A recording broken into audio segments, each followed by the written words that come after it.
Sebelum aku membawakan sebuah cerita, aku ingin memperkenalkan diriku terlebih dahulu. Nama aku Alika Putri, aku kelas 4, aku sekolah di SDN Takai 1. Judul cerita kita hari ini yaitu Gantang Klawen, karya Novi Andriani. Pada suatu hari, seorang anak bernama Gantang sedang jalan menyusuri jalan kecil di pinggir hutan. Di pinggir hutan itu memang terdapat banyak sekali klawen. Sambil berjalan, Gantang mengeluarkan suara untuk memanggil para klawen.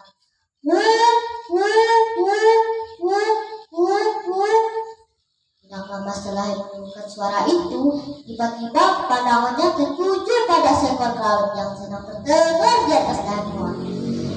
Kebetulan klawen itu sedang asyik memakan buah-buahan dan sayuran liar.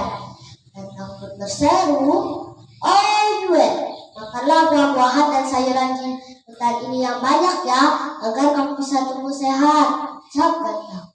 Gantang pun merasa lelah, ia pun duduk di bawah sebatang pohon.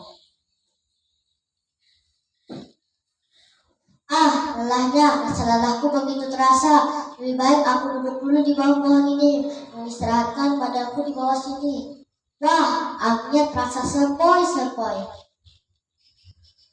ucap Gantang sambil duduk bersandar.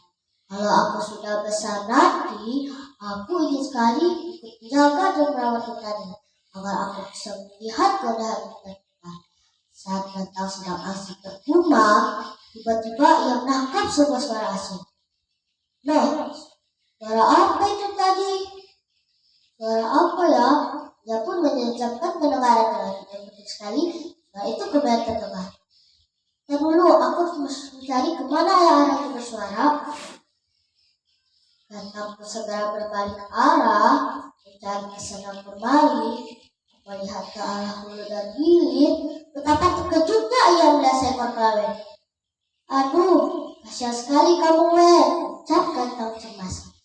"Siapa ya yang tega memasang jalan perangkap di sini? Sabar ya, Wen. Adegan ini tidak untuk ditiru ya." Gantang pun melepas jalan perangkap yang melilipi di tubuh si klawen.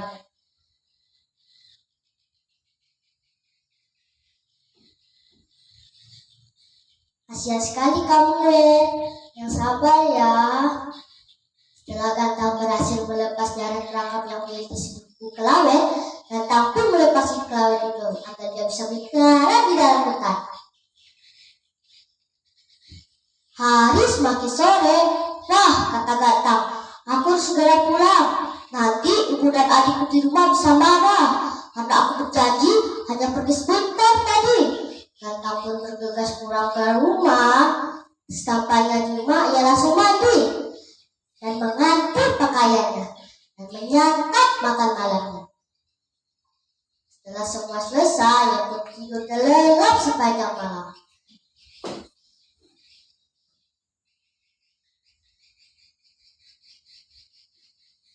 Besokan paginya, ia hendak menyapu di halaman rumahnya.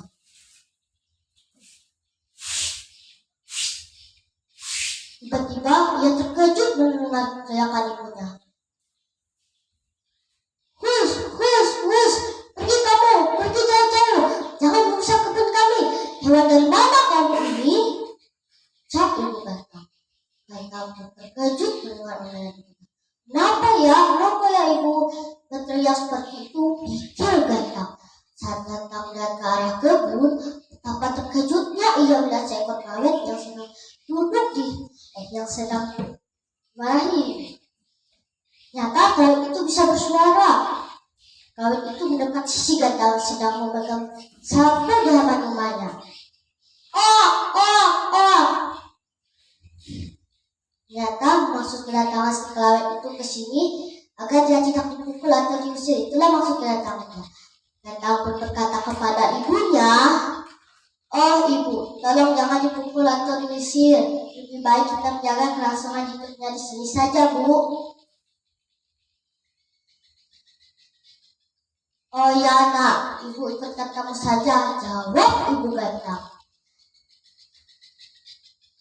Jadi sejak saat itu Ganta merawat dan menjaga si Klawin. Di mana ada Ganta, di situ pula ada Klawin. Jadi karena kedekatan mereka itu, masyarakat sekitar menjuluki anak itu dengan nama Gantang Klawin. Pesan moral dari cerita ini, melalui kisah ini, kita diajarkan untuk selalu menjaga kata baik kita, menjaga persatuan dan kesatuan kita dalam kehidupan sehari-hari. Kita hidup dengan penuh adab dan saling menyayangi makhluk ciptaan Tuhan. Wassalamualaikum warahmatullahi wabarakatuh. Sekian dan terima kasih.